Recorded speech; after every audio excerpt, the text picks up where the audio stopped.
Welcome back to Big Trouble and Little Podcast. We've returned for a fourth season. I'm Andy. I'm dying. I'm not dying. I'm Joe Dubs. I'm Zach. I'm here to tell you to return the slab today. This is episode 335, right? Mm-hmm. Something like that. After a brief hiatus, very, very brief, we have returned, and now we're going to discuss spooky mummies. The mummy. The mummies. Mm-hmm. Chaz, this was your pick, right? Why'd you want to watch Mummies? So I've never watched the original Mummy. Oh. And yeah, never watched it before. And I know last year my whole getup was for Halloween was werewolves. So I was like, you know what? Let's just pick a different classic trope. So what about Mummies this time? Not to mention, I love Brendan Fraser's The Mummy. I love mummies in general. Like, generally speaking, I think mummies are just cool. I don't know why. I've always liked them. Yeah. They're Yeah, and unique. I've seen what I think are replicas of mummies. I don't think I've ever seen a real mummy, but replicas of mummies in museums. It looks pretty neat. Genuinely mummified human remains. Yeah. I've never seen a real mummified remain at least that I'm aware of. But I've seen replicas. They're pretty cool. Sarcophagi. He's only seen kayfabe mummies. Kayfabe mummies. I deal with kayfabe mummies on a daily basis, actually. But yeah, and I was excited to watch it too because I think there are a lot of tropes about mummies that exist, and there must be like some space between the original movie and when other things happen. Yes, So that, there like, is. My expectations are definitely different than what I expected. I love when people watch the original Mummy for the first time because they're like, that is not what I was expecting at all. What you were expecting was Laurel and Hardy meet the mummy. That's where a lot of mummy tropes come from. And we're like wrapped up and we're still just like doing the thing and the curse. And, curse. Yeah, I expect all that. That's not what happened. It subverted your expectations. But in a good way. Very much so. This 90-year-old movie. There we go. Yeah. This movie's about, I don't know what it's about. How would you describe it? I mean, it's not about, like, you think it's going to be like a monster is terrorizing some British explorers. And it is, but it isn't. Yeah. It's a love story, kind of, in a way. It's a love story that's tragic. Some greedy assholes are looking for treasure, and they open Pandora's box, and Pandora's box in this case is a curse that awakens a mummy, and Do a color shot. It's pretty cool. And that mummy is just set to return to his love, but he's gonna do whatever he has to do to get there. If it means doing some cool mystical, I'm gonna throw powder in the water and make people have heart attacks. That shit was cool. He did a Mortal Kombat fatality from a range. That's true. He did. What's interesting about these old Universal horror movies is, like, I don't know, I feel like about half of them are not what you expect they're going to be like. This is one of those, because like Frankenstein, it's not, the monster's not Frankenstein. That's just the name of the fucking movie. But like, it's not like a stereotypical monster like what you think it's going to be like either. It's just kind of like that for like 5 minutes towards the end or something. Mm-hmm. And Dracula sort of isn't even really like how I think people expect it to be. It is a little bit, but yeah, it's at least like it sticks to a novel and stuff like that. But yeah, none of them are about a monster terrorizing some idiots, except for maybe Creature from the Black Lagoon, I guess. But Invisible Man's kind of like that, I guess. Little bit. I mean, it's about well, we're not talking about the Invisible Man, whatever. But yeah, the mummy is, there is a mummy and he comes awake and then fucking 10 years pass. Like, you're like, wait, what? Why are we time skipping in a monster movie? Mm-hmm. I like the opening of this though, or that guy there is like doing his archaeological work, and then the mummy wakes up and it terrifies him into like insanity, basically. Drives him mad. Becomes hysterical. Yeah, It's awesome. It happens in a lot of old stuff. I think that's the most creepiest part of the movie. I think, in my opinion, is just him like manically fucking laughing his ass off, and then it just end scene. He just laughs. He's like, "What's going on?" End scene. I'm like, "All right." Guy has a good mad laugh. Yeah. There's something about classic horror movies, like from back then. They're good at portraying hysteria, like more, I think, than like modern movies are. for sure. And the guy, what's his name? Imhotep? Is that the Imhotep. name? Yeah. Like this guy right here that I have on the screen, fucking awesome. Like I was terrified every time. Boris he was on screen. Karloff. Yeah, I was fucking scared of him. One of every the time stars of his day. A big deal. Mm-hmm. Yeah, the shots, when they do the close-up shots of his face, like the super up close, like where it's just like right at the like a perfect shot, like in point of view frame, I thought were so cool looking. I think they do it 2 or 3 times, specifically when he's like trying to like do whatever casting he's doing from a distance or something. They do it a few times, but it's really cool. I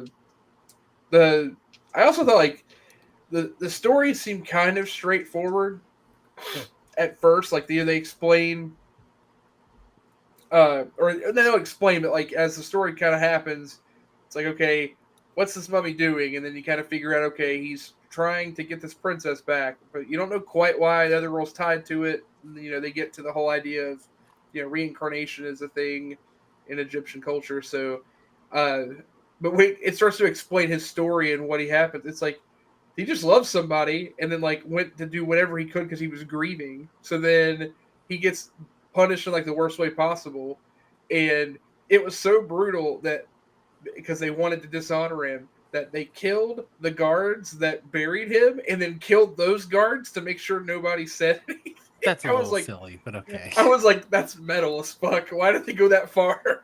What about the guards that killed the guards? What about who's going to kill them?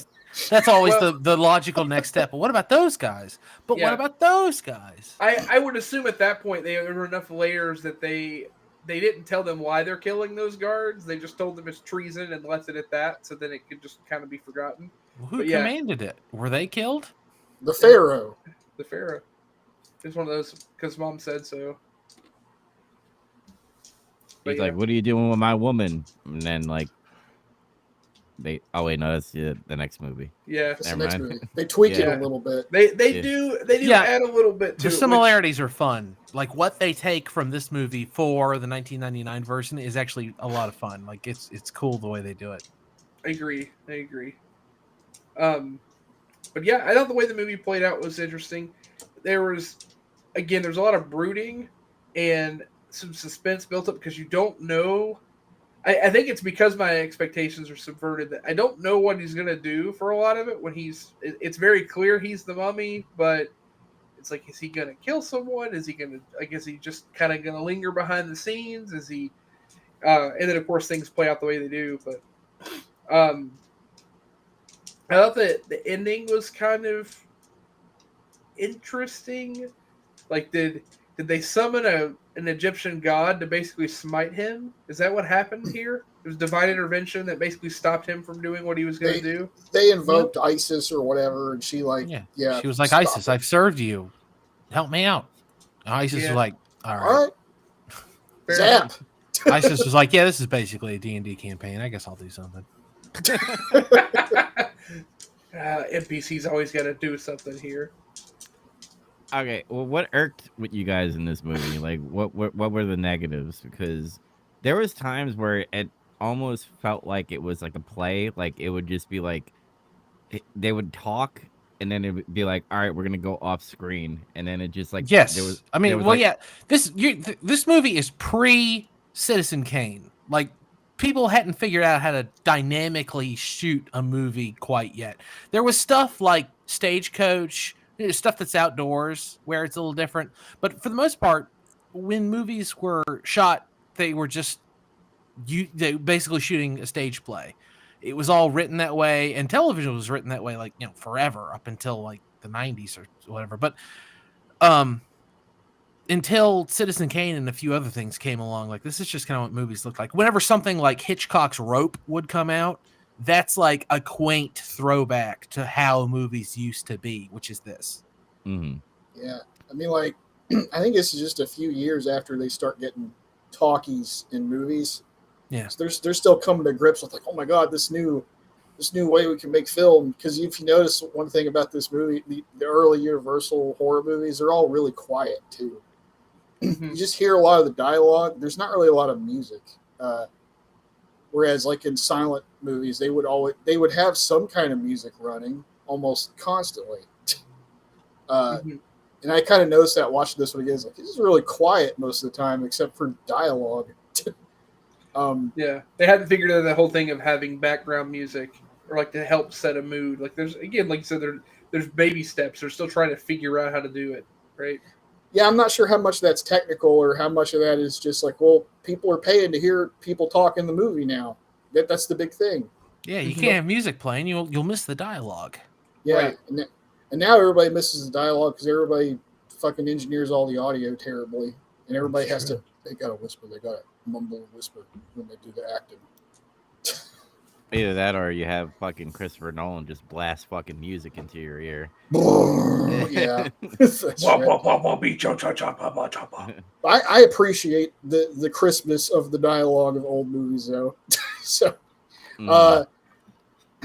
if there is anything about this plot, or the way it's written and stuff, I think it's just kind of sparse with like stuff that happens, and it does end kind of abruptly. Just zap. Everything's fixed and it's over.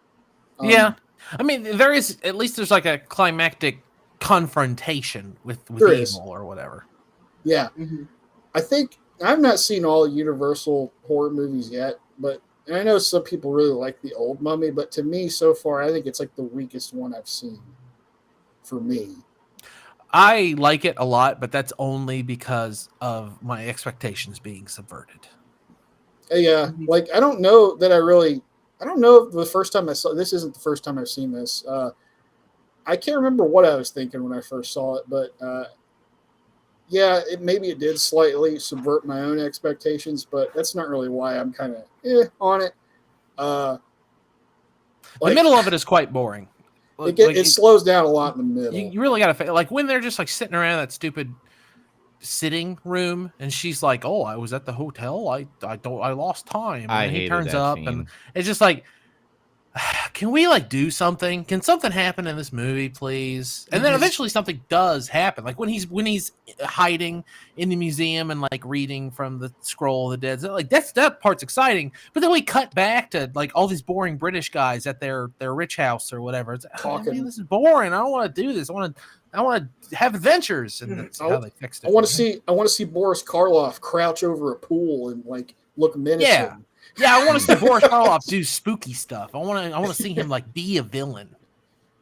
But yeah, I think that's my two hangups are the middle is boring, and I can't remember any of the actors or characters' names. I'm even looking at IMDb. I don't know. All the white guys are just boring. They're all just who cares? Now the one guy. I mean, Boris Karloff is a white guy, but he's playing a not white guy. So. There was also a guy who was a Nubian who was obviously not a black guy. Right, yeah. I was like, oh, okay, that guy's a Nubian. This may be during the time of like early acting and stuff, but like Imhotep is like the only one that like showed actual emotion for me. Not for me, for in the movie, because all the other stuff, like, her being confused that she was at the museum. Like, yeah, she comes off like confused in a way, but it just like falls flat.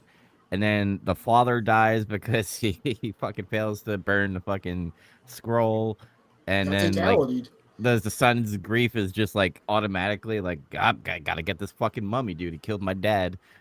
I do like that part. That's a suspenseful scene where he kills him from afar. You're like, oh shit. Oh, I like that.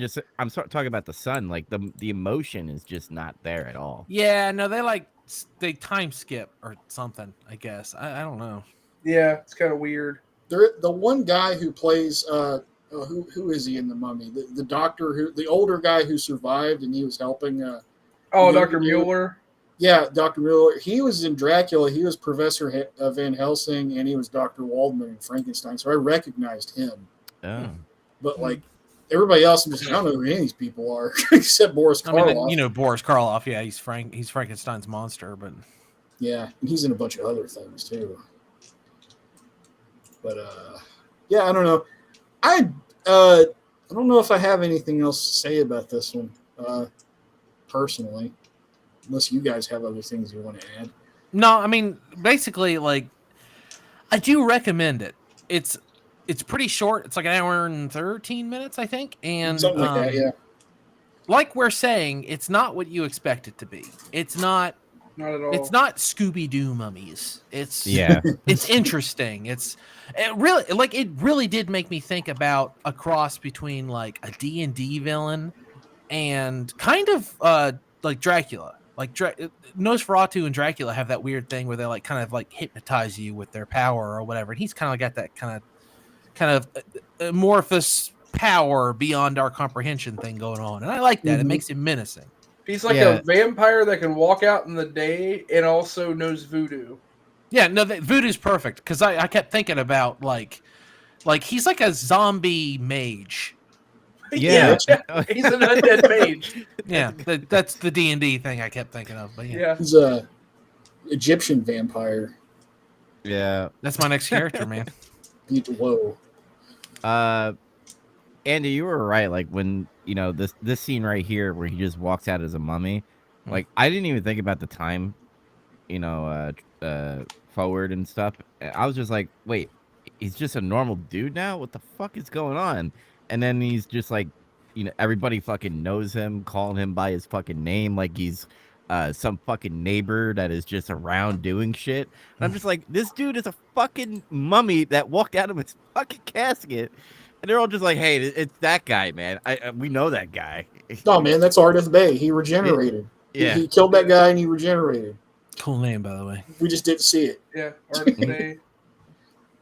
I do recommend it. I think there's just a lot is missing. I kind of wish I get it during the time. That's all the time in the movie and probably resources that were happening and stuff that they were experimenting. But there's a lot of fucking gaps in this movie where I'm just like, oh, we're here now. Okay, cool. But I still enjoyed it. I had a fun time. Yeah, I mean, you guys have already kind of really nailed it on the head. I enjoyed it because my expectations were so far off, and I don't know. That was interesting. It did just dip a little in the middle, but that was really my only gripe with it. Like the time skip thing wasn't that big a deal. At least at the beginning, like they give you enough context clues, but there are like spots that, like we already talked about, his father's death was a little like, oh, it seems like you just don't care. You're like, oh, by Joe, my dad is dead. Okay. I don't want to wear a stupid necklace. Get that away from me. Yeah. I thought the flashback scene was really cool. I enjoyed how they did that. Yeah, I like where that. Where they too. like used the pool of water as a means to effectively be a television screen. That's a really cool shot for the early 30s too, where it starts over their shoulders and then it goes up and then like frames the pool. I thought like so I was sitting there trying to think how they must have done that besides building an elaborate crane. I guess they must have done that. Mm-hmm. I guess so. Well, what's funny about that scene is like I turned my head for a second and then turned back and then I saw like a TV monitor that he was looking at in some cave and I'm like, wait a second. He's inside of a fucking cave pyramid thing, looking at a fucking TV monitor. What's going on here? Yeah, aliens taught him how to build pyramids. Probably showed him how to build televisions. It's like aliens. They're aliens. But yeah, I would recommend the movie. I think it's an interesting piece of history, and it's I think it's pretty good. I didn't think it was. I mean, I've watched far worse, but it's short, so it's not like you're watching a movie where you're like, God, can this end now? It's just like, okay, where's this going? But it's short enough that you never get to the point where you're like, oh God, I don't want to watch this anymore. I feel like you wasted some of your time. Yeah, that's what's cool about some older movies is typically they're pretty short. Most of the time they're just a little bit over an hour long. Just don't watch Greed. a famously long movie from this era. All right, we talked about the Mummy. Let's talk about the Mummy. The Mummy I know. Yeah.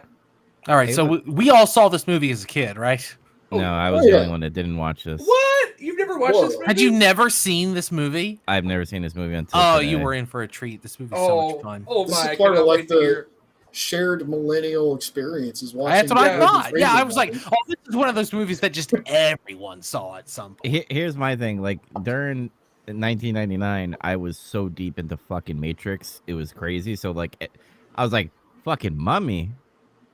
I want to know about simulation theory. What the fuck is going on here? I mean, yeah, you can't watch The Matrix every day. No, Some I people definitely took the blue pill. So, yeah, this is one of those movies where Suzanne watched it with me. My wife was like, "Yeah, I'm in. I'm gonna watch this." See, Yeah. So yeah, it very much was like, "Oh, okay, it's that checkbox." She's watching it with me. Then it's just again, it's just a ubiquitous film, except for Dubs apparently, who was in the Matrix. Mhm. he was in it. What did you think then? What did you think of the movie? I liked it. There was scenes where I was like, all right, I get it, action. Because you know me, I'm really boring and I need like settings to be in one area and a lot of dialogue. That's just my thing. Because when it gets too actiony, I'm just like, all right, I get it. Fucking booms and smoke happening and people are fighting. It was fun, but again, like the difference between the first movie and this movie is like Imhotep is this fucking like Mortal Kombat character, and I was like, that's pretty cool. I liked it. I like to think of this movie like they basically said, okay, we want to take the foundation of what the Mummy, the classic tale was, but we're gonna reimagine it as an action film and effectively combine it with Indiana Jones. That's what this feels like. Splash Yeah, of Indiana very Jones, much that. splash of a little horror movie in there, in bits. This is what you get. This movie has at least one, maybe two jump scares of all things. It does. They do the soundtrack sting, the thing where somebody's doing something and then somebody slams something on a desk. Oh, I'm sorry, I didn't mean to scare you. Stuff like that. Wow, this is one of the best candidates for what is the most fun movie, and that's not to take into consideration like quality of the narrative or anything like that. Like it didn't reimagine film or anything. It's just this movie is so much fun to watch. People are always doing silly stuff or exciting stuff or something's at stake. All the acting is fun. The soundtrack is cool. Just the movie's fun. It's a fun movie. It's cozy. It is. It's like a buffet. It's got a little bit of everything, right? It had parts where I laughed out loud a few times, and not because I was like, "Oh, that's cheesy." It was just genuinely, it was funny. Like Yeah, it's when they were all on the boat, and they were going to the place in the desert where all the shit is. It has to do with the Mummy. Hamunaptra. Yeah, I forgot the name of it, but like when the guys in the other boats like get on there and sabotage it, basically trying to steal like the map and the key. And it catches on fire. There's like a scene where there's a bunch of guys behind boxes shooting their guys. Those are all American guys. And they're all having a good old time. Evie's brother's like, Americans. They're just blasting the hell out of those guys. I was like, yeah, there it is. And then he got his life saved by an American, which I thought was funny. Well, kinda, in a way. Him and Benny are like the low key like players in this movie in terms of like being entertaining. Both those guys. Benny the Rat. One of my favorite scenes in any movie is like when he gets confronted by Imhotep, Benny, and he's like praying to all the deities just so he can cover all his bases. That scene stood out to me because when it happened, I was like, oh, I remember what happens here. I always thought this was really cool. I think that's like one of those weird things that just like burrowed into my brain and stayed there since I saw this movie. Like I always thought that was a really funny premise. It was actually like a really clever, funny kind of like bit. Yeah. Yeah, and then they finally get to Hebrew and it's like, the slaves. You speak the slave language. You might the be version useful. you guys watched, did it have it? So you did have subtitles there, right? Whenever he's speaking. For some reason, my version was like screwed up, and I didn't have subtitles ever. But I've seen the movie so many times, I like kind of knew what he was saying. Oh, you speak the language of the slaves or whatever.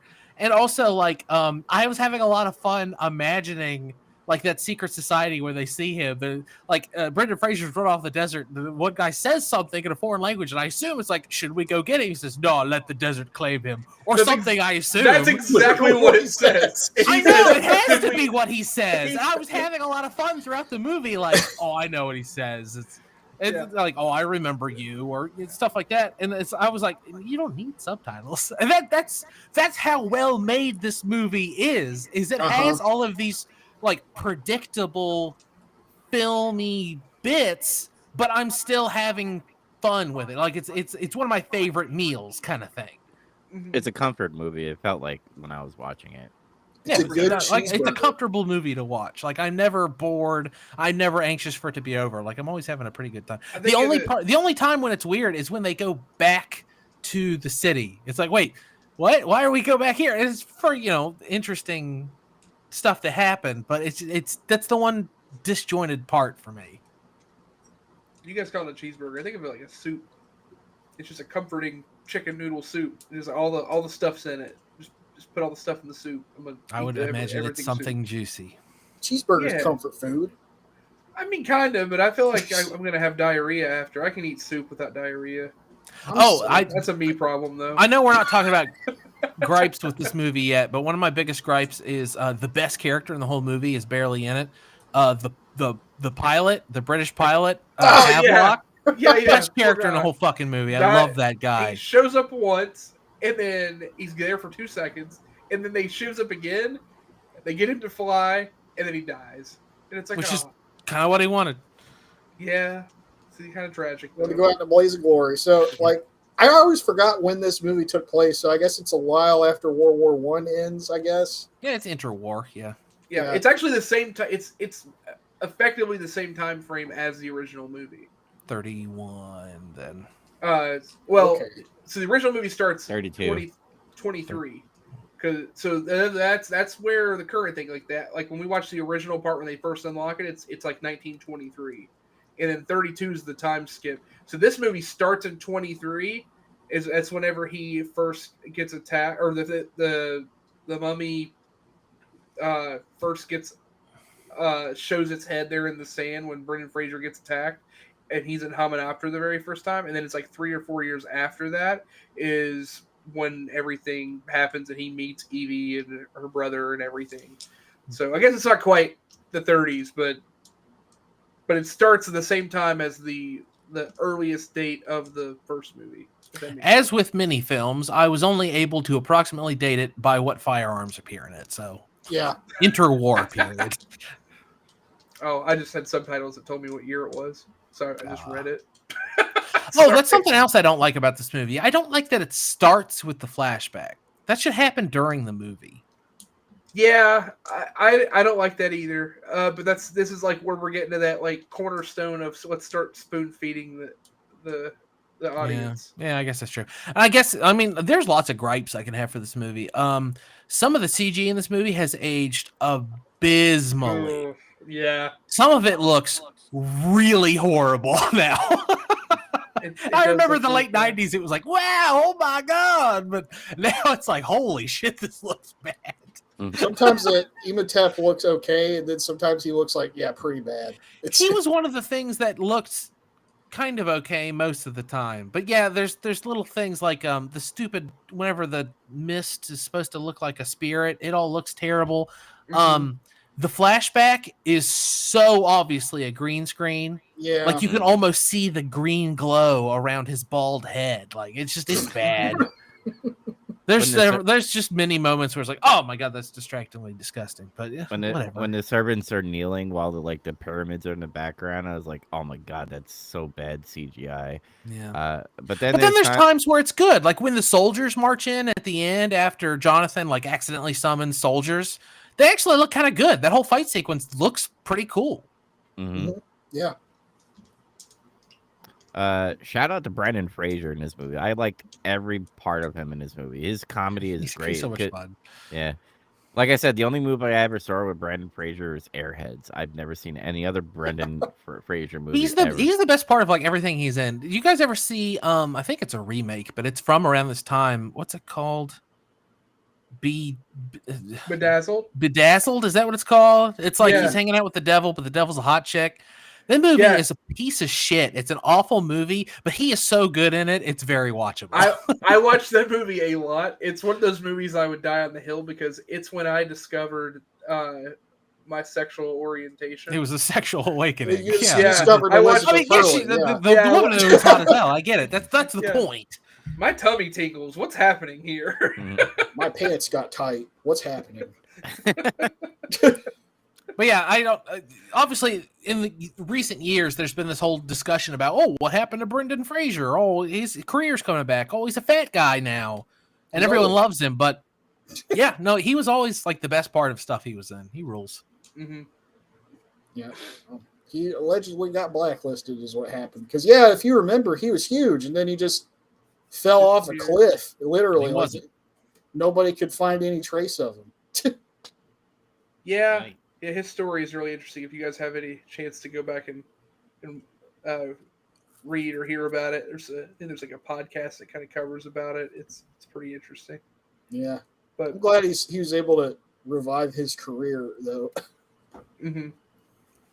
Yeah, I remember what I said in the Facebook Messenger that Zach corrected me because he's more of a comic book guy than me. Is when he was supposed to do Batgirl. That got shelved apparently, but apparently Brendan Fraser like actually had fun doing that show, and it's just a shame that it never saw the light of day. So is he gonna be the titular bad girl, or what's the story there? I was- think he's like a cop or something like that. No, okay. he was the bad guy. He was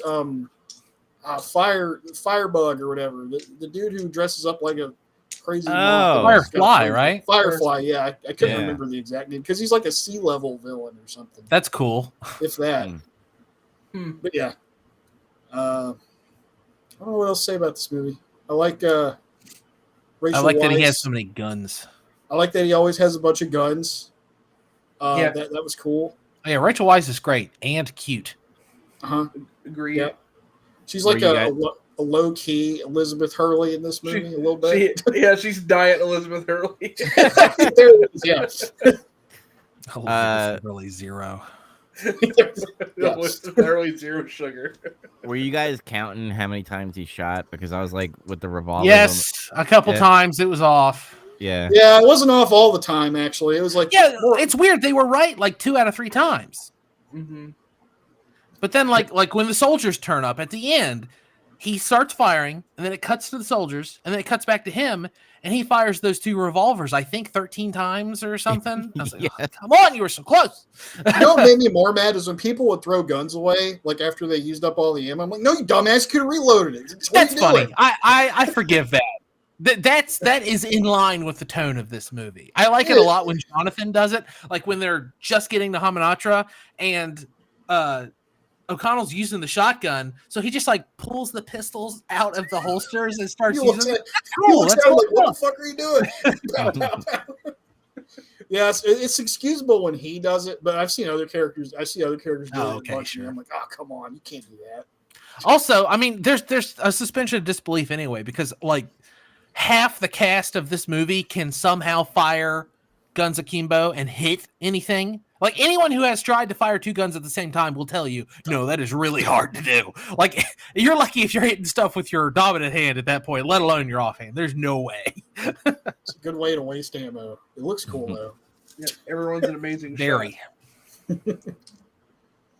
Yeah, that's like one of the things that kind of bothered me in this movie is just the excessive. But then I was like, it's an action movie. Who gives It's a an fuck? action You're having fun. The whole thing fun of- to be Yeah. ridiculous. The whole thing I'm of just the movie is nitpicking. don't think too hard about it. It's kind of like how if you put too much logic in, well, if there was a curse that was so bad no one had ever tried it, how did they know what would happen if you did send curse? Well, you got to understand my brain. My brain is simply too autistic at times. Where when I'm doing my writing, I'm like I come up with this amazing imaginative idea, and I start to write it down, and I go, that's not logical. I can't. How can I explain this could happen? And I'm just like, Joe, just fucking have fun and do shit. Yeah. Stop thinking too hard. I had a few moments like that too, where it's like, okay, I just need to have fun. Both the movies we watched, but this one more than the other. As someone who studied archaeology in college, there's several moments where it's like, no, why are you doing that? Oh, that's wrong. Now you have to record where you found that. Oh, you've broken. Oh, it's terrible. There's just several times where you just like cringe seeing them like destroy priceless historical context. It's like, why are you doing this? Yeah. But yeah, it's that Indiana Jones. It's treasure hunting. It's not archaeology. Yeah, and it just masks as that. Like nobody was carrying a brush in their back pocket. It's like, come on. Rachel Weisz had one at some point, and then she had a roll. She had a roll full of tools. Yeah, he was like, "Here, I stole these tools for you, so that you can not use them ever." I mean, she invalidated like, that's my tools. She invalidated herself immediately in like the first scene where she's like, "Oh, I'm a librarian who destroys libraries." Like, what was that accident? They should have got her one of those little rolly stair things instead of that ladder. They were asking for that to happen at some point. I was impressed on how she was like standing on the ladder for like a good minute and a half until she broke. I would be pissed too if like I came in and all my fucking shelves were fucking on the floor. I like how he told her, you're going to clean all this up. And it's like, how's she supposed to get those giant bookshelves back? I wonder if that too. Yeah. This 120-pound woman's going to move all that stuff. She definitely did none of it, which was even funnier. Yeah, she just moved on. She just said, fuck this place. I'm out.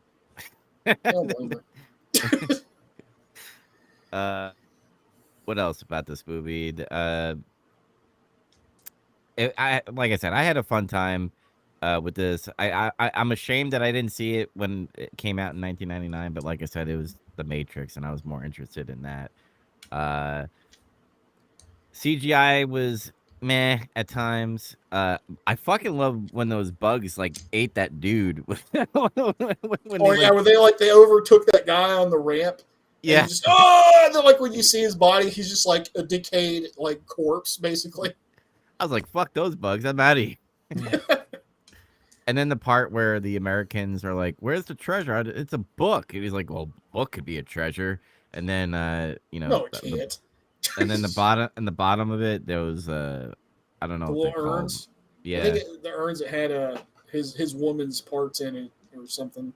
It's the 5 major organs according to Egyptian whatever religion. Egyptian burial mummy shit. Have you guys ever like gone to see like an Egyptology exhibit at a museum? Those guys were insane. That's where I saw like the fake mummy. Like, did you go to the Tutankhamun display at Kosai when it was there? Yeah. That I mean, that is just, it's like he was in a sarcophagus, in a sarcophagus, in a sarcophagus, in a box, in a box, in a box, in a box, in a box, in a box, in a box, in a box, in a room, in a room, in a room, in a room, in a building, in a building, in a pyramid. It was insane. Yeah, nesting dolls taken to the extreme. All the way. Also, people forget ancient Egypt is ancient Egypt. You think about like Rome or something. Like when Rome invaded Egypt, the pyramids were ancient to them. Like that was an ancient culture. Like it's just old. The Egyptian dynasties. It's just a little sidebar. It's just interesting. That's the real old world. Yes. But I'm guessing all you guys recommended, and I recommended too. This movie rules. Yeah, it's good. It's a good movie. Good action movie. Good. I meant to bring this up off the show, but this will be funny for our first episode back. I really, really want you guys to think about it, and I want you to tell me no, because this is probably not a good idea. But I wanted to pitch something. Obviously, for the rest of the month, we're gonna watch. Whose picks are next? I am. Okay, Dubs is next, and then I think it was me, and then it's Zach. So we can each pick movies in the same style. We want to do an old horror movie and then like the more modern-ish version of it. But I had a thought, and I just want to run it by you, and I want you to tell me no if you really don't want to do it. The original Mummy has several sequels. This movie has 2 sequels, and there are other Mummy movies. What if we just watched Mummy movies all month? What if we watch the Tom Cruise Mummy? What if we watch Laurel and Hardy meet the Mummy? What if we watch the Mummy Tomb of the Chinese one that Brendan What if Fraser's you in? watch the Hammer Mummy? There's a Hammer Mummy. Which I think is one of the There's a lot better of ones. mummies. We could watch 8 mummies. There are at least 8 mummies. We just go full mummy madness. Let's We just- just go mummy madness. I think it'd be better if it was extra credit if you did mummies. You know? Okay, so you don't want That's to don't want to watch extra That's so mummies. much.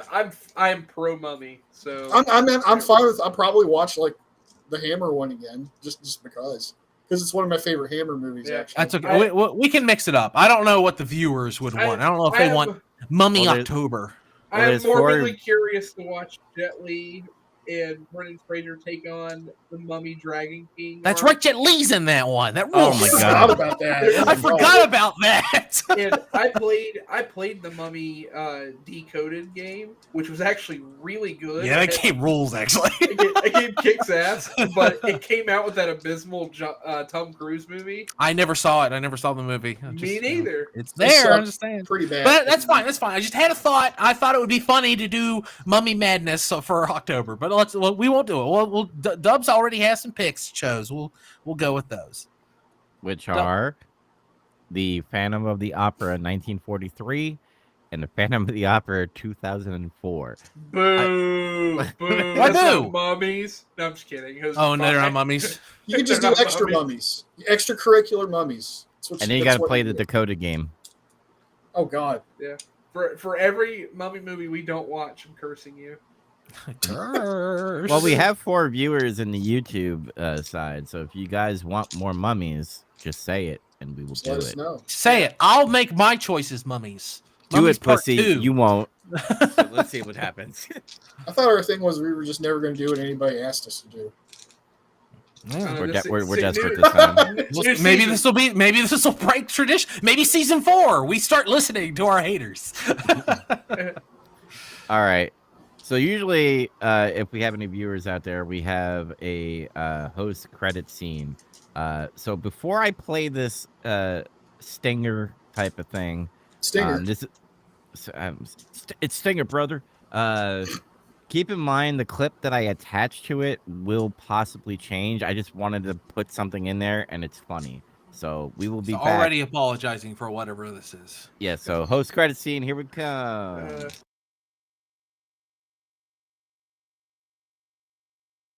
Let's do it! I'm playing some CS Source right now. We can get some footage of that. Go back! Yeah! I can dance all day. I can dance all day. Try to hit me. Try to hit me. Come on. Boom headshot. Boom headshot.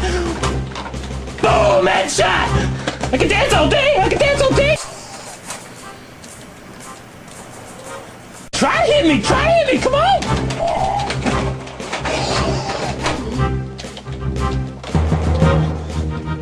Boom! Headshot! Yeah!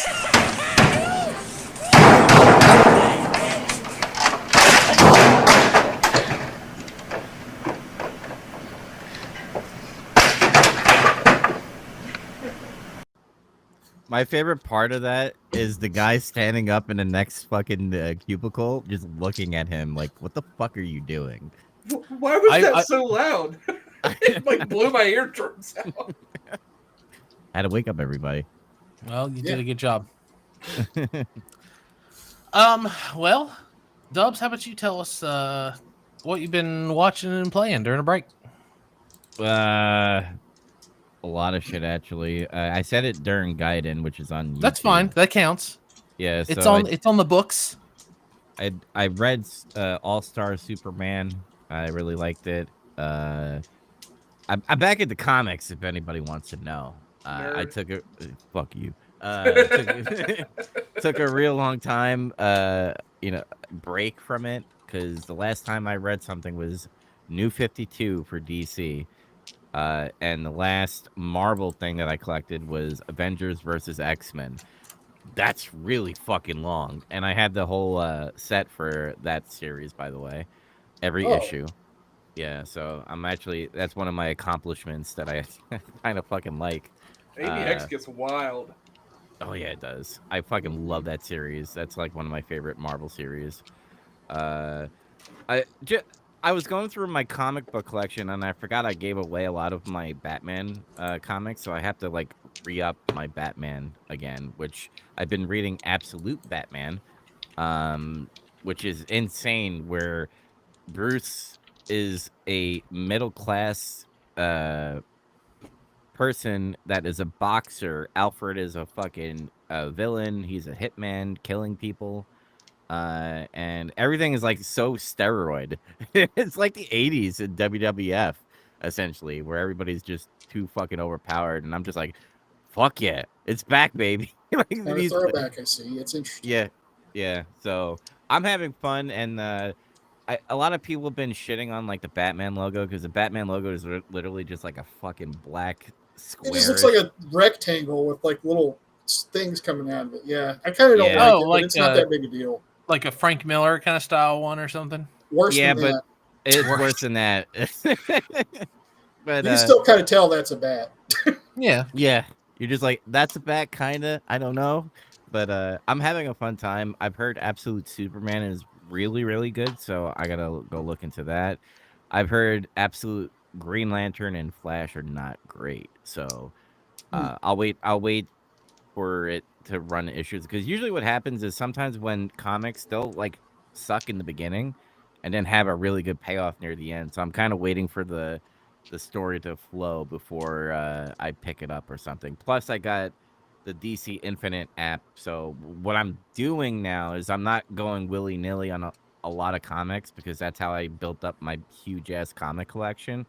So what I'm gonna do is I'm gonna read it on the digital app, like the first issue, and if I like it, I will buy either the trade or get the omnibus. I can't fucking speak for some strange reason today on the first episode back for season 4. God damn it! But I've also been playing, which Andy has watched me stream MLB The Show a lot because baseball season is giving me fucking agita because the Mets suck dick. And the You're Reds still ahead for the wild card. yeah, but you guys are like they lost today to the Phillies, so if the Reds win, they're literally like 2.5 games back from the wild card. I mean, Which let's see. It's September. I don't know. I think they got it. it's As the long as final. I mean, if they can win the wild card game, You don't that's the understand. question. You don't understand the Mets. The Mets. All right, well, let's not do sports. Let's not. Yeah. I understand. We get into sports on this show, and it's weird because like Zach and I will do Formula One, you and I will do baseball, you and Chaz will do football, and I always feel guilty. But I don't know. Maybe people like when we talk sports. I don't know. But for now, let's curtail the sports talk. Comment in the comment selection. Tell us if you don't like sports ball, and if you do say sports ball, you're a fucking douchebag. No, I'm kidding. I love you. Anyway, I bought a bunch of games that I didn't play. Just to let That you doesn't know. count for what you've been playing. You don't get to mention that.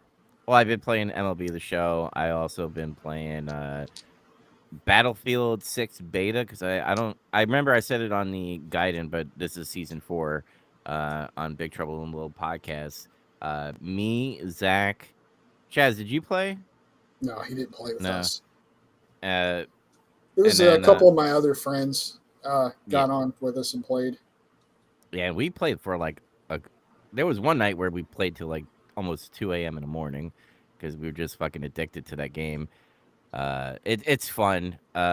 Hopefully the launch game will do good. That's the real test. If they fall flat at launch, I give up on EA finally. Well, I'm not gonna say finally. I'm just gonna be more cautiously optimistic when that happens. You'll just go away from them for a while again. Yeah. People have But- come and gone from EA. Yeah. It seems like they're listening to the fans. And Call of Duty is kind of getting a little worried where they're like, we're not going to use any silly skins anymore. So yeah. So, as far as playing wise, I haven't been doing anything besides MLB and Battlefield 6. Hopefully I'll get into Death Stranding 2 and Metal Gear Solid Delta and Chronos, because Chronos is another game I want to get, and then Silent Hill F. There's so many fucking games coming out. Forgot about Kronos, actually. Yeah, it came out. Apparently, it's so good. Like it's like they're saying it's like Resident Evil and Dead Space put together, essentially. Interesting. What else did I do? Oh, with my dad, I've been watching the new Quantum Leap. It's interesting. There's a Not new Quantum Leap. Yeah, Sam Bennett, the character, Scott Bakula's character, apparently in this one got lost in time, and they're trying to find him through time, essentially. Interesting. Yeah, it's okay. Writing is meh at times. There were some good episodes where I was like, "That's badass as shit." But other than that, I've been working a lot, and then I had a toothache for a week where it like took me out of action. So, yep, that's all I've done. All right, Chaz, I'll bet you got a lot on your plate, so unload. Yeah. So I can't remember. We'll start with the card stuff because that's my thing. So right when we finished the season, I was doing some judging for some Pokemon events online, and then I officially got invited to join a team. I can't remember if I had joined the team right before we finished or not, but if we haven't, I'm a part of a new Pokemon competitive team. We're actually sponsored, which is cool. So to go from like just playing and having fun to getting paid to go to events and play is kind of wild. And we make content now, so and we host weekly events where we stream and we live stream the tournaments, and I alternate between judging and casting and playing with my other teammates, which is cool. We have a community. We usually get like 20 some people that are playing at any point in time, which is awesome. So yeah, I guess shameless plug for that. Yeah, if you check out anything on Turbo Blaze GLC, that's where you can find us. And you'll find us on YouTube and get our information. But that said, I actually have a tournament coming up pretty soon in Akron where I'll be defending my championship for the next GLC event that's held there. There's a 3K at the end of the month. With Lorcana, I've kind of taken a step back, but I'll be jumping like from 0 to 60 on it after that tournament because the new season starts and the first major tournament is in Milwaukee, Wisconsin at the end of October, and I'll be going to it. So we'll see how that goes. But I've played literally none of the new format. Why'd they choose Milwaukee? It's funny. They chose Milwaukee, Richmond, and Indianapolis, and those are the only events in all of North America. Huh. Yeah, it's also strange. Yeah, instead of 6 events spread across the U.S., they did 3, and the person running their events is kind of more regional to those areas. They're based out of Tennessee. Excuse me. So because of that, it's kind of led to some controversy, but now there's also other ways to qualify for the Continental Championships. They're using third-party tournaments to qualify, which is kind of cool. So, I don't know. I don't have enough time to go to a lot of the other events, though. So, instead of grinding and trying to win a 400-player event, I'm going to try to get top 32 at a 2,000-player event, which I think is more doable, and hopefully that'll get me a qualification. We'll see. But excited to see what happens there.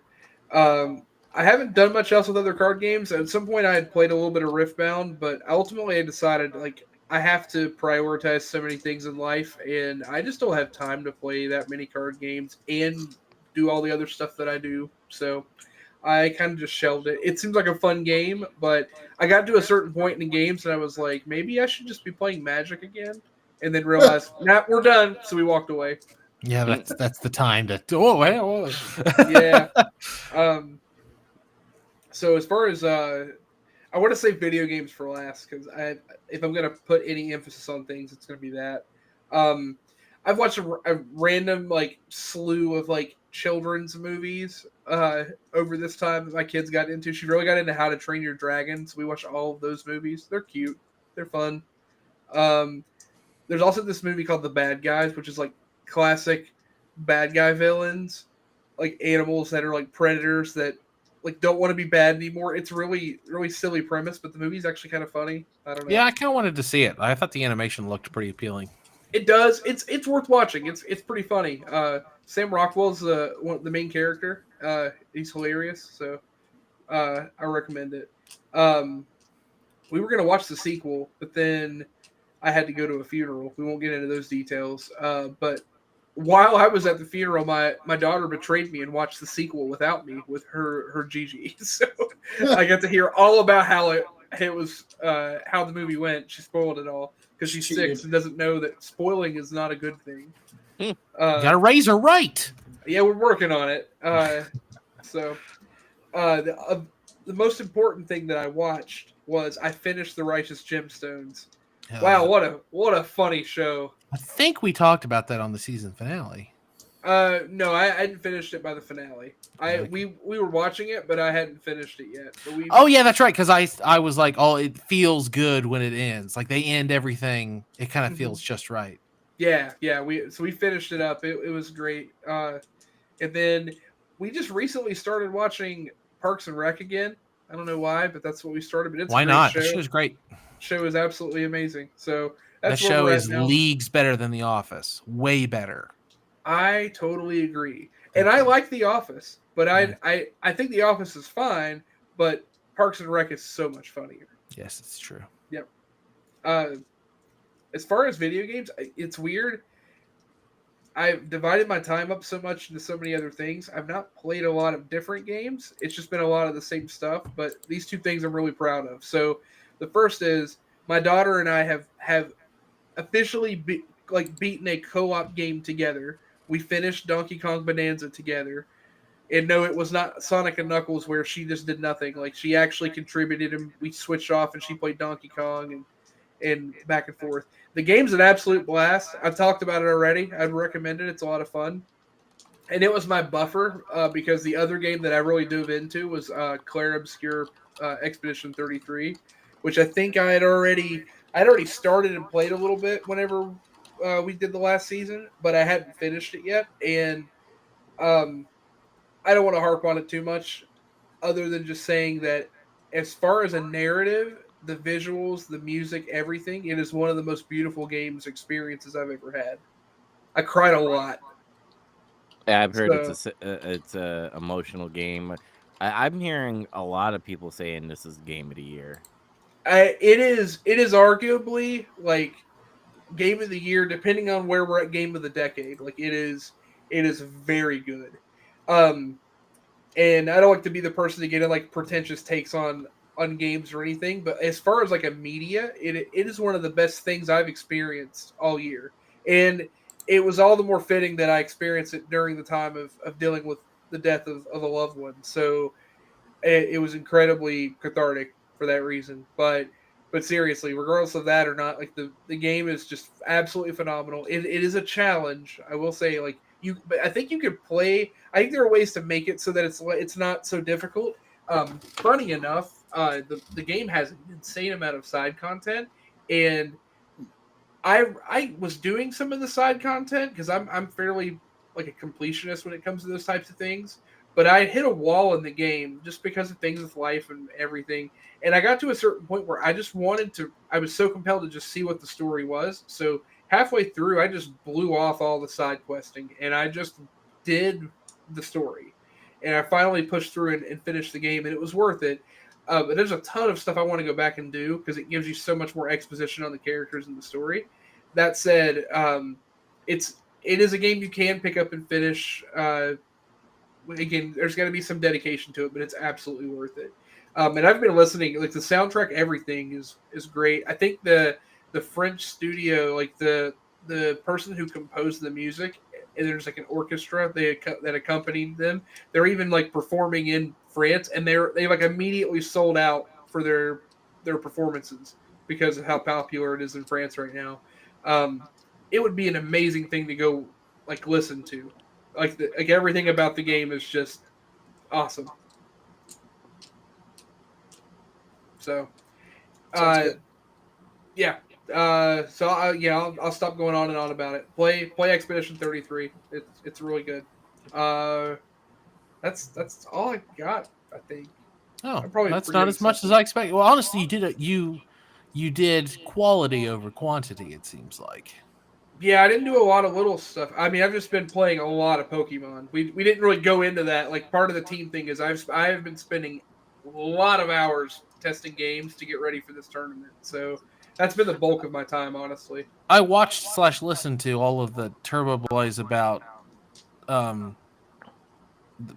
the pump deck, whatever. Oh yeah, And Milipump. I play Pokemon, and some of it was over my head. So Yeah, no, you're okay.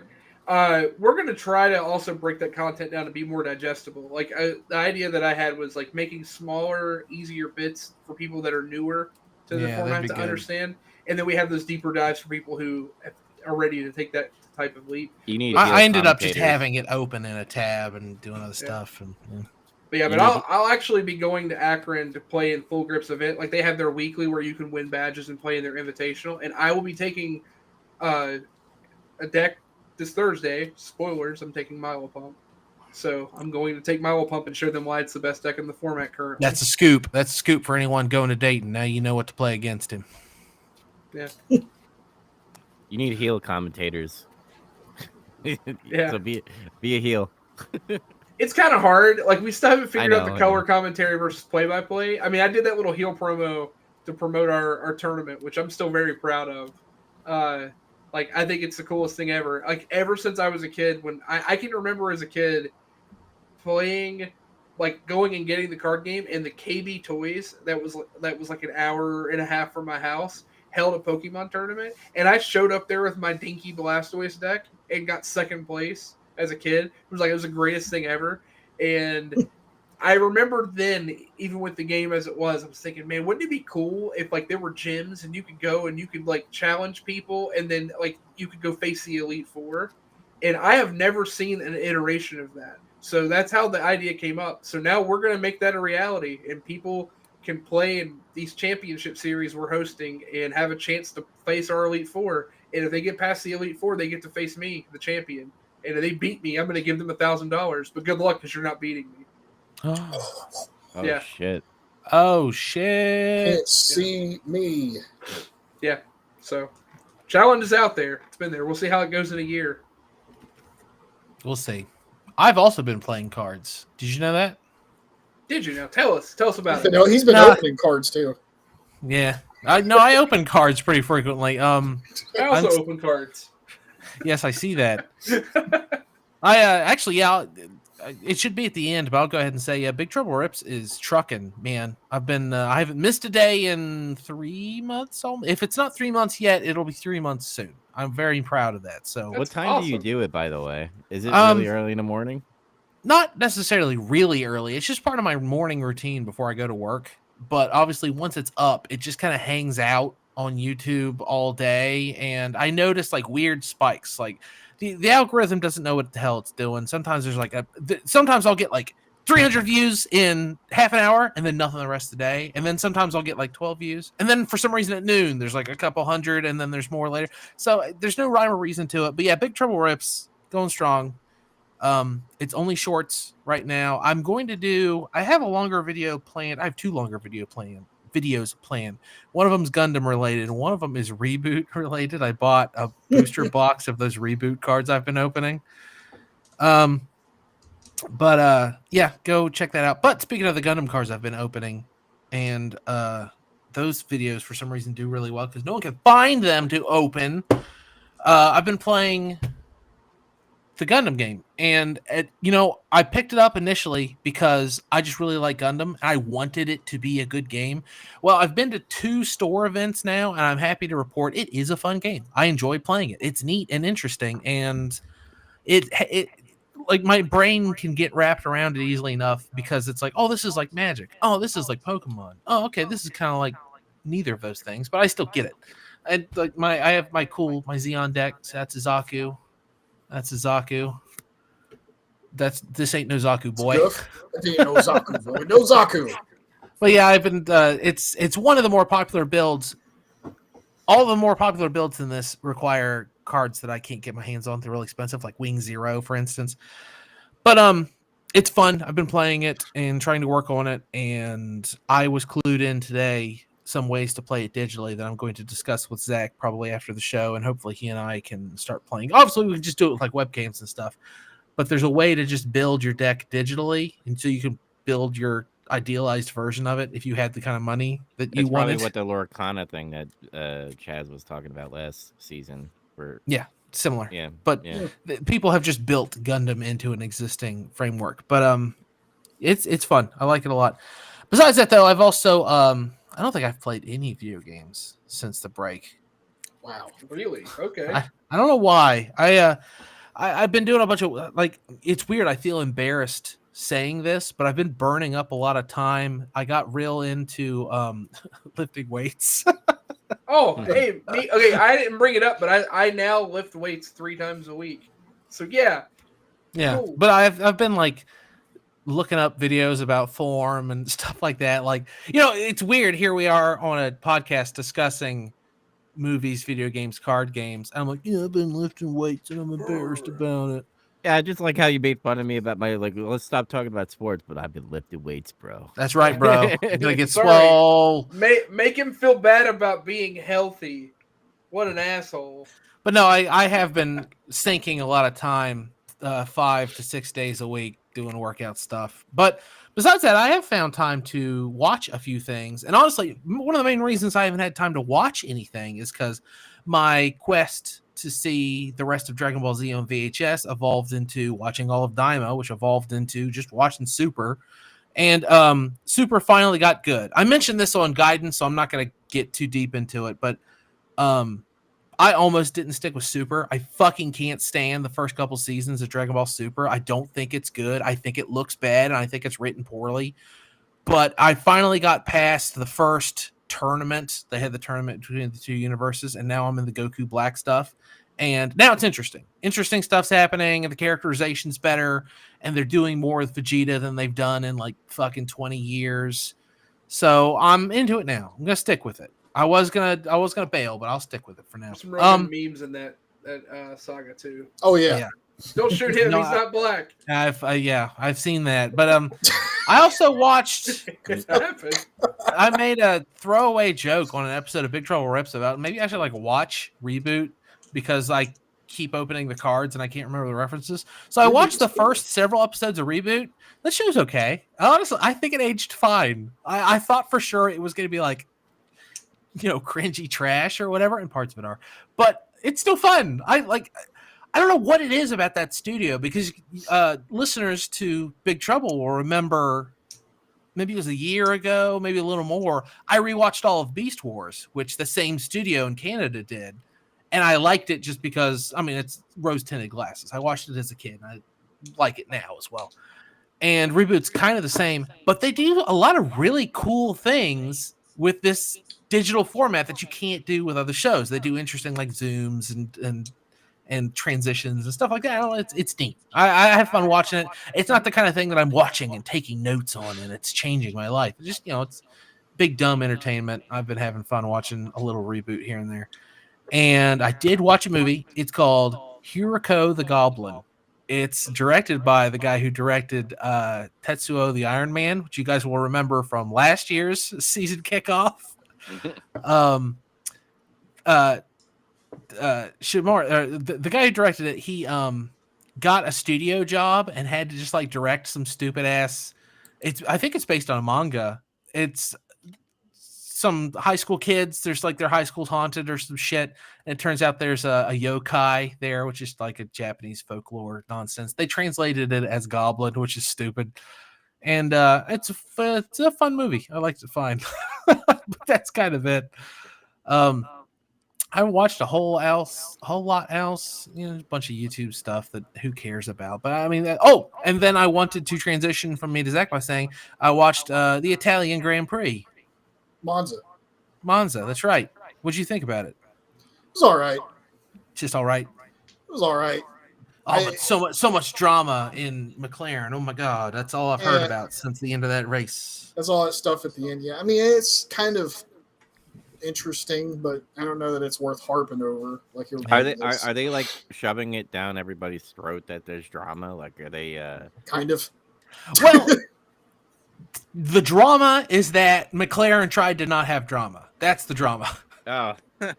There was a slow pit stop. Like, they stacked both their guys to have a pit stop, and Oscar went in first, right?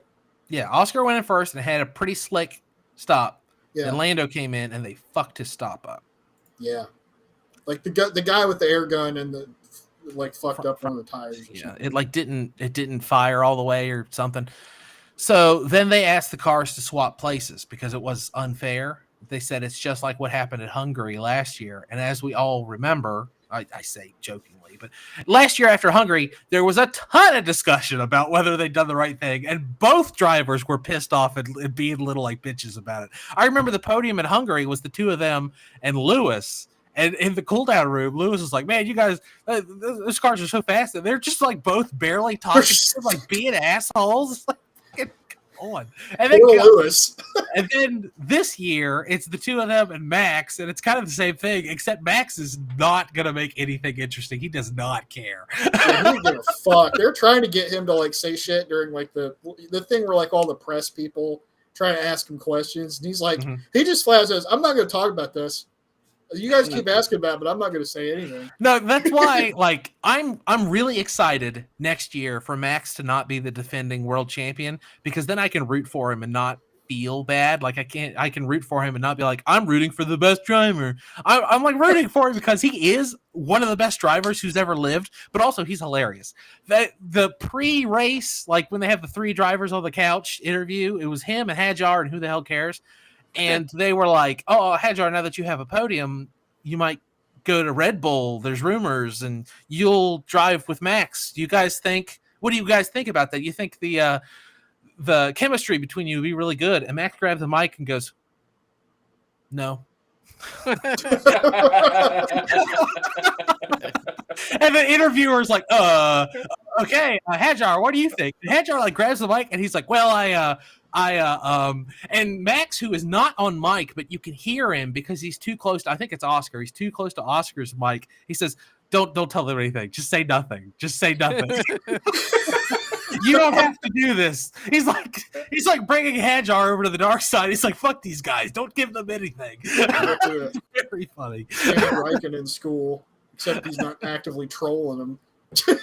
But yeah, Max does not give a goddamn about the press. It rules. But anyway, yeah, the Italian Grand Prix was fine. What was the one before that? I can't remember where they were at. Zandvoort. We didn't talk about that one, I think. Did we not? That one was cool too, I guess. Yeah, it was okay too. That Hajar got the pole, or he got a podium there. That was the most exciting part. Is Racing Bulls got their first podium since 2021 when Pierre got one, I think. At Monza, I think. Oh yeah, I think you're right. Weirdly enough.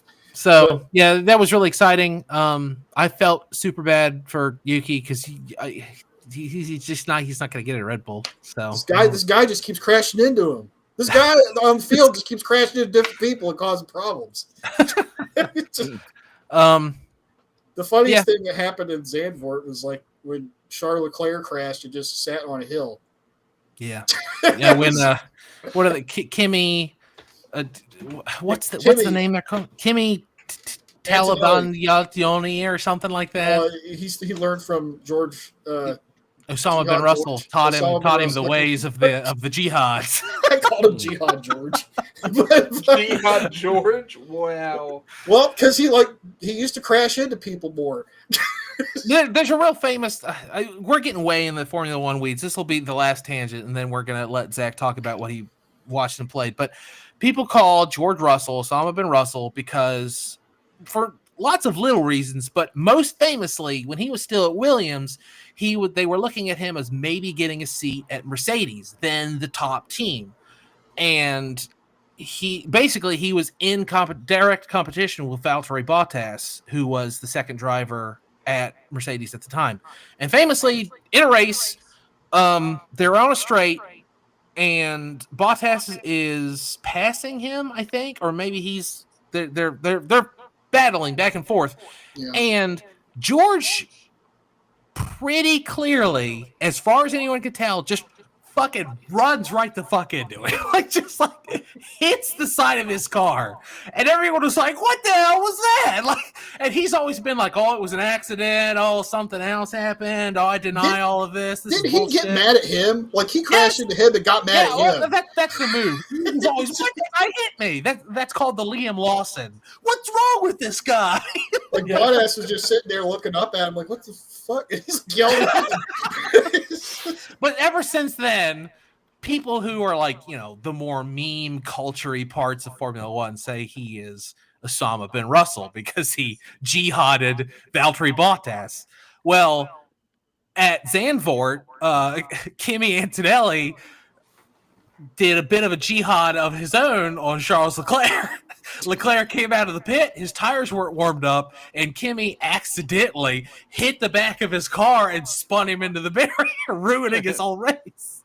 And everyone was like, oh, he's learned from George. Because they're on his team together. They're teammates now. Okay, well.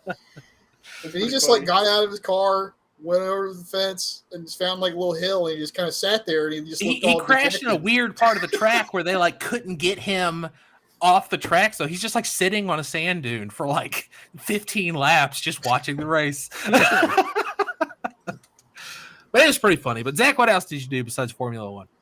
Oh, I watched a bunch of different stuff. I'm gonna keep some of this quick. I watched the movies. 2 of them were bleh. Well, one is what it is. The other one was just bleh. The one that is what it is Final Destination's Bloodlines. Just another one installment of that goofy ass series, but it is exactly what it needed to be. Is it like the kids now? Like the kids, the family? Oh, it's like an incident like what happens in Final Destination happened to like their grandma. And she survived it, and a bunch of other people survived it. And because the rules of Final Destination are if you don't die when you're supposed to die, then like you owe death, so it comes after you later. So she had a bunch of kids. And by the nebulous rules of death in this universe, they need to get got too. What a stupid fucking premise. It's stupid, but it's funny. I get it. It's just an excuse to them come up like the most insane ways to kill people. That's really what it is. That's what it is. It's just entertaining, weird, contrived ways for people to die. It's whatever it takes. It's like you guys ever watch that cooking show where like they're just given random ingredients and they're told to make something? Was it Chopped? I think it's a lot of shows. It's like Master Class. It's like Master Chef. Master Chef. So. Yeah, well, so Chopped I picked because it's not just like one ingredient and they're given a full pantry. These guys are given like 4 ingredients and one of them is always way out there. You know, my point is like Final Destination's like, all right, you have an elevator and a bag of Funyuns. Make a death. It's like, because it gets to a point where if you get these movies, you're like, okay, how is this going to unfold? And you sit there and you try to think about how this happens. Then when it happens, you just start cackling because it's just ridiculous. Yeah. I can remember the second one. The guy, like, there's a whole like slew of like near misses for a kid, and then a pane of glass falls on him. A giant pane of glass just lands on him. I was like, what? Yeah, I laughed out loud at that. Me too. What a roller coaster. Not a good movie by any means, but you know, it serves its purpose. I watched Jurassic World Rebirth. That's the new one. It's got Scarlett Johansson in it. You talked about that one on Gaiden. I did. It's meh. I didn't remember almost any of the characters in it or anything. It's just a basic, we got to go get this MacGuffin shit, like in steps. And there's an evil, Dino DNA. There's an evil corporate white bad guy who is an asshole. We need Jurassic Park in space. Just do it at this point. Yeah, Dino Crisis 3. I'm down. Just do Dino Crisis 3. Dino Crisis 3. No, what I want is Jason X versus Dino Crisis 3. Let's go. Yes.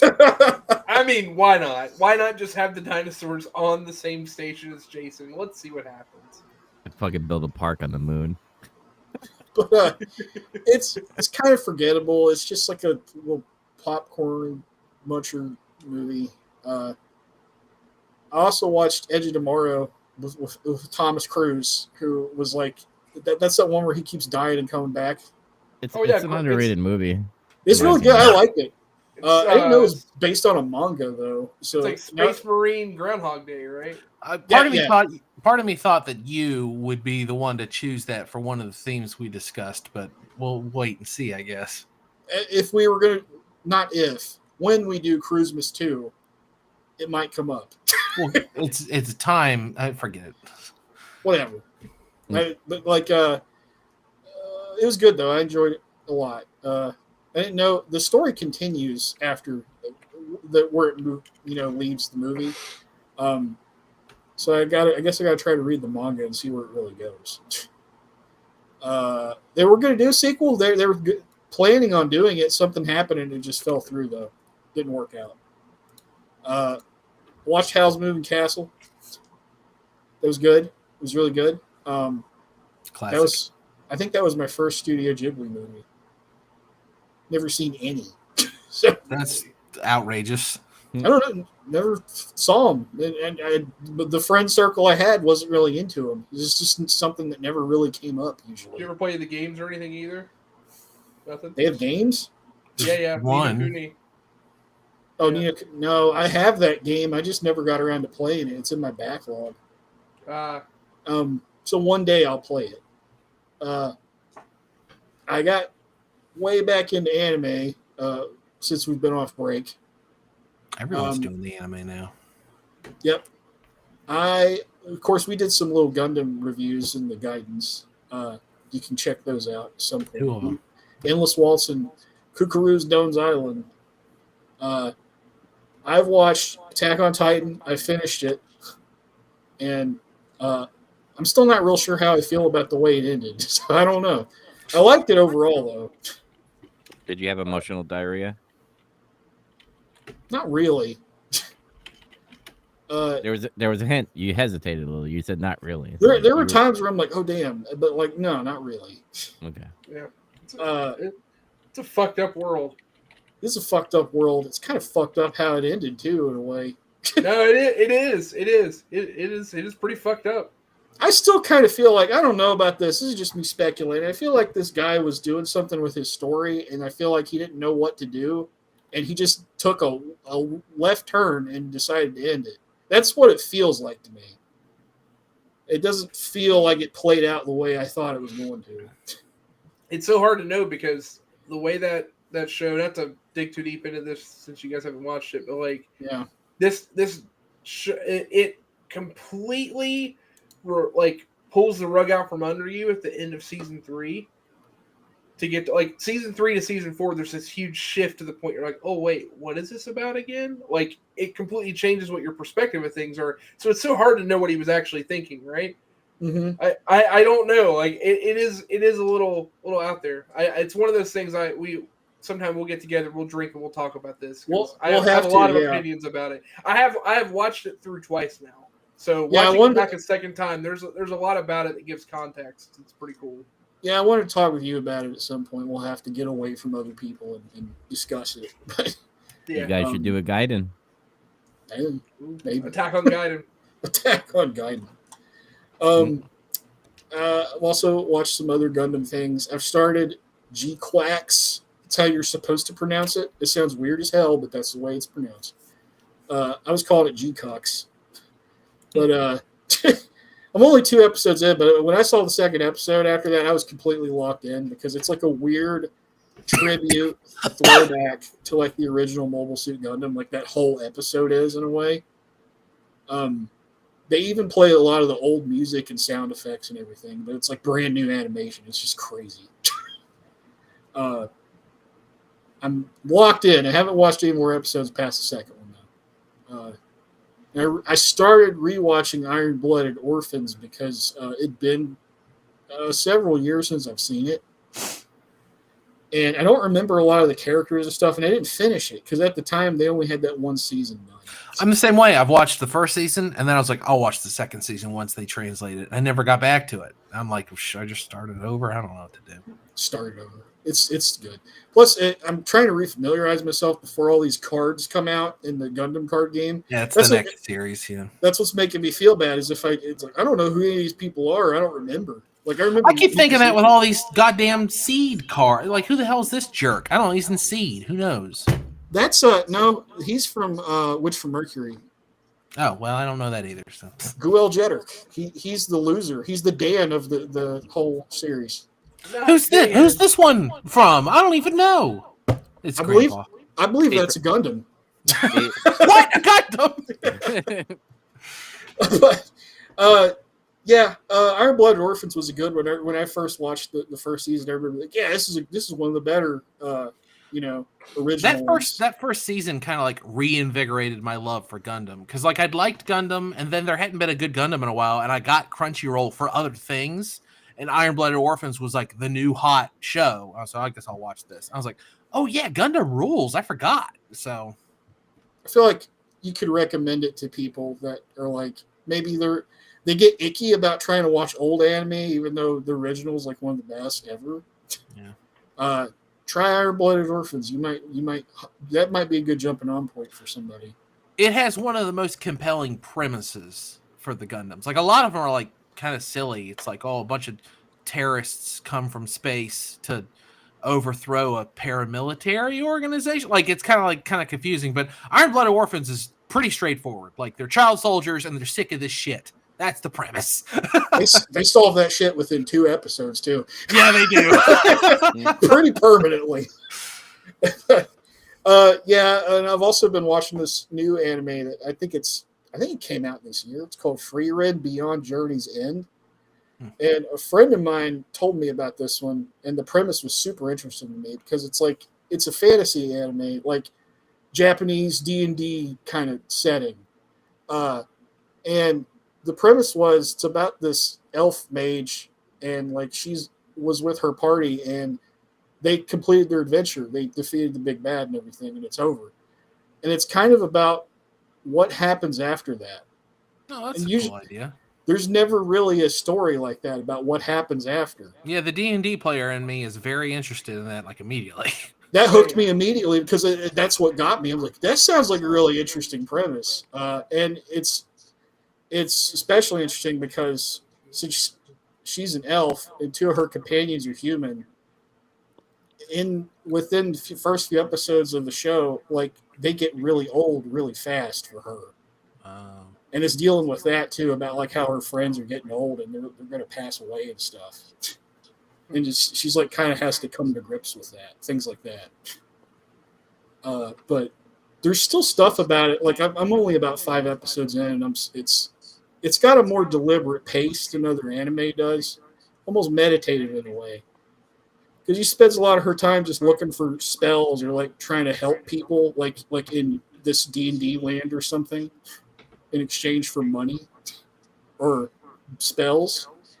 And people are like, you spend 6 months looking for a flower? She's like, yeah, why not? She's got all this time, though. She can afford to do it. Yeah. It's really cool, though. I'm liking it so far. A lot of people have been blowing that one up, though, online. People say it's like really good and stuff. Played some other games. This will be short. I beat Stellar Blade over the break. I talked about that on the Gaiden, the last one. Cool game. Do play it. I played Ready or Not. That's like a SWAT-ish game. I feel like it feels kind of janky, but I'm going to try to spend some more time with it and play it. Because it's a port. It was originally made for PC and then got ported to PlayStation, so it's going to have jank. Well, the guys that I'm playing with, they played it on PC, and they even say it feels janky. I think it's just a janky game. I don't know. It felt smooth to me. I think what it is, like, so I'll try to explain it better. It's just that the way the mechanics and the movement and everything works feels really clunky. It doesn't feel like what a modern game should feel like. It feels it's like a SWAT shooter, right? Like it's supposed to be more slower. Is. Yeah, it is, but it's more slower. The thing that was really especially jarring to me was like how slow the movement is in the game. It's very, very slow. It's like almost painfully slow. That's kind of tough to get used to. Because you can't even make the excuse, well, they didn't used to move fast in first-person shooters like 30 years ago. That's not true. But that was a deliberate stylistic choice, I guess. So is the choice of when you crouch, your character just ducks down about 5 inches. That's not. It's not crouch. It's a hunch. It's a hunch. Yeah, it's not really a crouch. That bothers me a lot. But I'm gonna try to get used to the game and play it more and see if I can like get over the weirdness of it. Yeah, it's multiplayer though. It's pretty fun. I executed a guy by accident, point blank range with a shotgun because I hit the wrong button. Nice. And we all agreed we were gonna like delete our body cam footage after that. I was also arresting people after they died. That's something you can do for some reason. You can put zip cuffs on people after they're dead. You did that in SWAT 4. Just in case. You could. Mm-hmm. I never played SWAT 4, so I didn't get that far in them. SWAT 3, I think, was the last one I played. But yeah, it's interesting, I guess. I'm going to play some more and see what I think. I played and beat Metal Gear Solid Delta. I'm already working on playing through it again on Extreme, just because it's just one. Well, it sounds quick, but it's like, what did I spend all told? I think it was about 26 hours. That's what my playthrough. But mine was slower. I spend a lot of time with like codec conversations and stuff, and looking around for things. Yeah. But it just reaffirmed my belief. Because I'm trying to remember the last time I played this game was it's probably been more than 15 years. 10 to 15, somewhere in that ballpark there. But like, yeah, this is just one of the best games I ever made.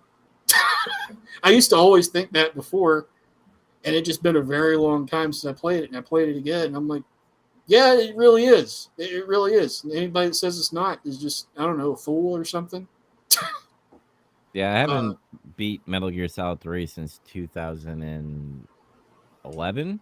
So, like, I'm eager to get back into it, too. I've heard nothing but good things. I mean, I heard, like, the frame rate, but who really fucking cares? Because that gets fixed down the road with patches. I'm not a frame rate whore. I don't care about that shit. I just want it to run smoothly for the most part. How's the controls, by the way? Is it? Are you using classic or are you using modern? I'm using modern because I figured why not. It's still fairly. It's kind of like how Metal Gear Solid 5 played a little bit. Okay. So it's like that. And then if you recall, they had a 3D camera and a little bit different mechanics before in like the original MGS3 update subsistence. Mm. But yeah, it's just a really good a redo of Metal Gear Solid 3. The redo, which is like something like Metroid Prime levels of effort, which is what I think that this is. This falls in line with that. So you could say this might be the now definitive version of the game everybody should play is that one. Mm-hmm. That's kind of how I feel about it when it's all said and done. They didn't really do anything or take anything out. They even added in they brought back that weird mini game where Snake has a nightmare and they took it out of different versions. The Guy Savage thing. And it's different. It's updated. It's not like exactly how it was. So that was cool. I was watching one streamer where she was like, "Oh my god, they brought Bloodborne." I was playing that. I was thinking, it's like giving me Bloodborne vibes. This is weird. But it's it's good. Check it out. Don't feel bad about it. I don't know. At least Konami's trying to make video games again. Give them a try. Here's the thing. Here's what I respect, because fuck Konami, the corporate entity, of what they did to Hideo Kojima, but the developers were all like, I want Hideo to play our game. Like, they're so eager because they're so proud of what they've done.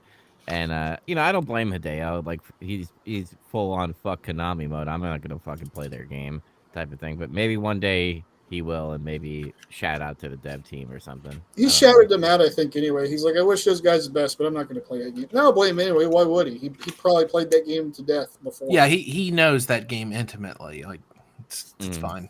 It's like, hey, you gonna sleep with your ex? I don't know, man. That might not be a good idea. Fishing for drama. It's like this. She's this crazy McLaren and good. shit. But that's everything I did. That's all of it. Wow. Okay. There you go. Well, We did it. obviously, since this is our first episode back, it was a heavy post-credit sequence, but we're back. We're gonna be doing it weekly, baby. So make sure that you follow us on iTunes, Spotify, Google Podcasts, YouTube, everywhere. YouTube, you're gonna get the video, obviously, but if you want the finely tuned audio version, it's all those other places. If you're not getting enough video, then make sure you follow Dubs on Twitch and follow Big Trouble Rips on YouTube as well, and go check out Turbo Blaze on YouTube. I almost forgot the name of it. And I don't know, whatever Zach's doing, whatever bullshit Zach's doing, check that out too. And I'll leave you guys on a cliffhanger. I have an announcement for next episode, so stay tuned. What's the point of that? What's the point of saying that? It's like a countdown for a countdown. Yeah. All right, we got a big announcement coming up next week, and make sure that you also watch Phantom of the Opera and Phantom of the Opera. Yeah, the 1943 version and the 2004 version. Yeah, I believe there's several more versions, so make sure you watch the right ones, or watch them all. I don't care; it doesn't matter. Watch all the Mummy movies and watch all the fucking Phantom of the Opera Watch movies. every Mummy movie. Watch the Tom Cruise one twice. One time the way they wanted it, and one time without the music added. All right. We'll see you next week. Thanks for listening. And we have an outro, guys, so see you next episode. Peace.